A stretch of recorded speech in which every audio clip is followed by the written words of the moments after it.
Hello everyone, new chapter of Kingdom is the chapter 483. Let's take a look of what Kanki and Kizui made. Earlier that day, the afternoon of the fifth day of battle at Kokuyo, that Base Kanki, that did he seriously says he wants us to take these hills by ourselves. It's not just the Hishin unit. According to the messenger, there's a number of other groups waiting to strike through. That's still Jack all people fought. I mean, Kanki left Kokuyo with more than half his army. Shindodono. Shh. This whole thing with Kanki expecting Izao to just chase after him when they spent all of this time holding that hill, isn't that crazy to begin with? That's right. Why would they ever do something as stupid as Rumble? Both Kin and Zhao are simply puppets dancing on Kanki's palm. That's Shindono. Zhao forces are descending the hill. Are you serious? They actually. But why? I won't let the fate.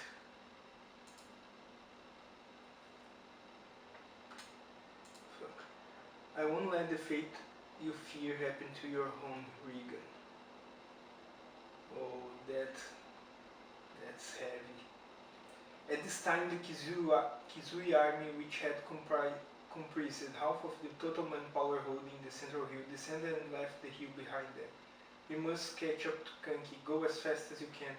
Yes, sir. On the other hand, the Keisha army, led by Kinmo and Gakui, remained in position, bracing themselves for the inevitable attack. And sure enough, the numerous soldiers that had been lying in wait in the forest soon surged up the hill, one after the other. Hurrah! Kill them! Initially, these Zhao were able to easily defend off the waves thanks to their height advantage and the fortifications. Die, you scum! But in the end, they were defeated by the efforts of the Zeno clan.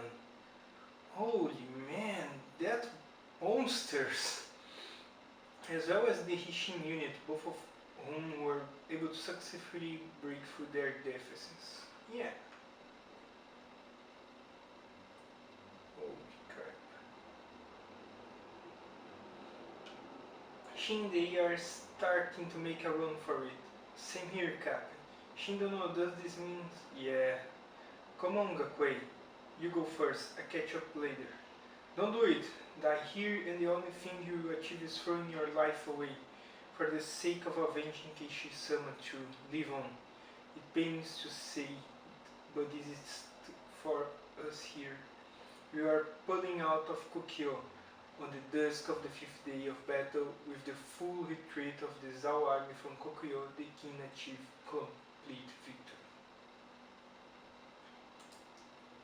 As for Kanki and his army, once he had confirmed that the Kizui army had indeed left to pursue him, he waited till Kizui had been lured far enough away, then scattered to the four winds without fighting.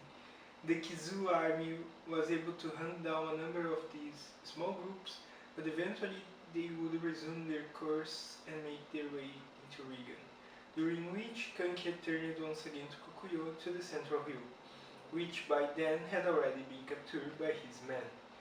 Over him, and where he could now leisurely ascend at his own pace.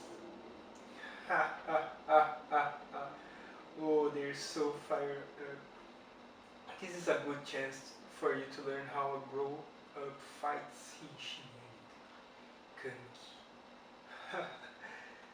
There they go, bringing in woman from God knows where, an overwhelming victory.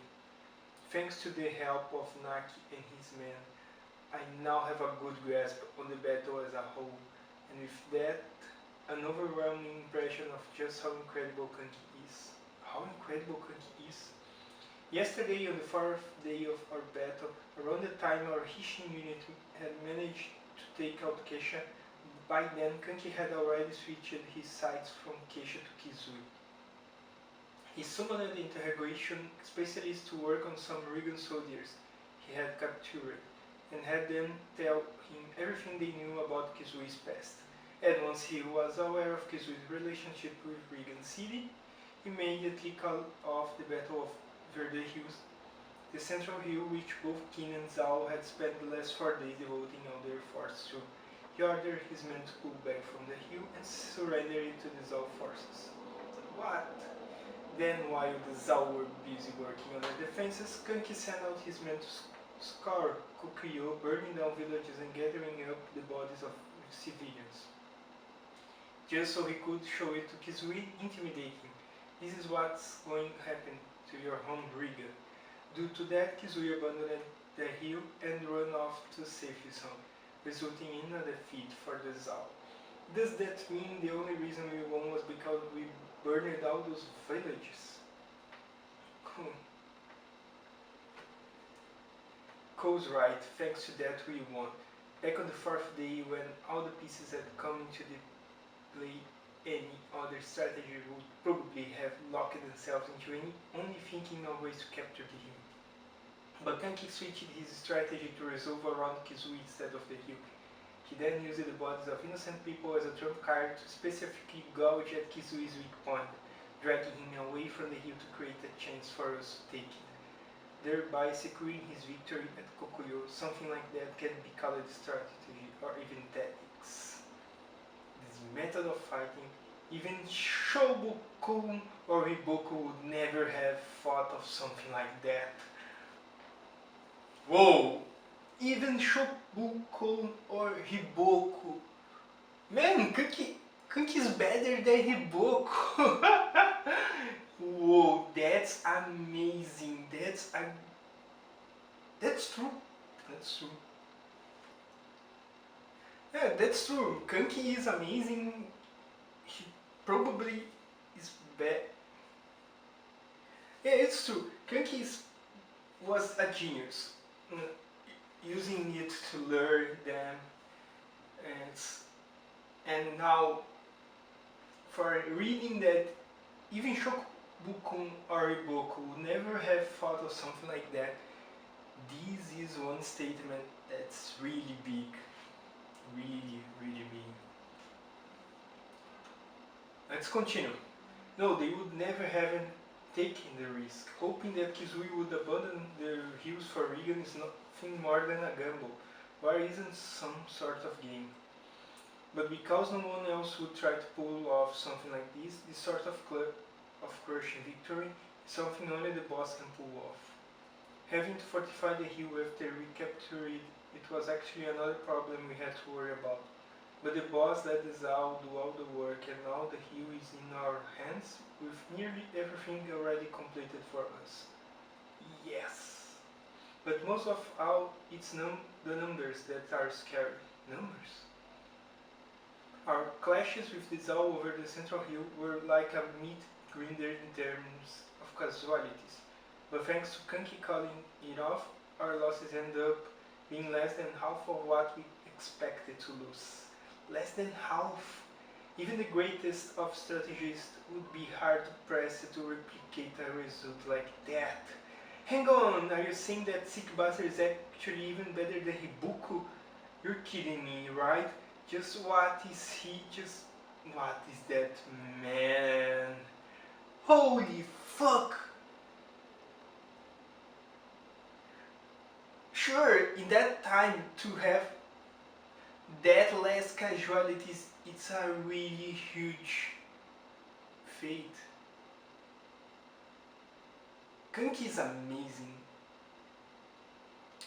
He used the people of Kokuyo to make this strategy. But if you look in the context of war, that people, if you put that people at Kokuyo within the loss in the war, it will be less than half yet, you know. So okay, if some people die during war, but even being cruelty what he made, less than half of people were dead for. So it's strategically putting this, he is a genius. He deserves to be one of the greatest generals of heaven. Yeah, Kanki is really good, amazing strategy. This war was really good. We already know that Kanki was a genius, he was really a good one, but in this war we have more details, more things that prove that he's going to be a really pain in the ass. Because Shin wants to be a great general like them, so he knows now that he had a lot to learn and it will be difficult to get there. I'm looking forward to what will happen next in this war. I don't have any clue of what is going to happen. Do you have any hint? Do you know what you think is going to happen now? Oh, so I'm looking forward for the next chapter.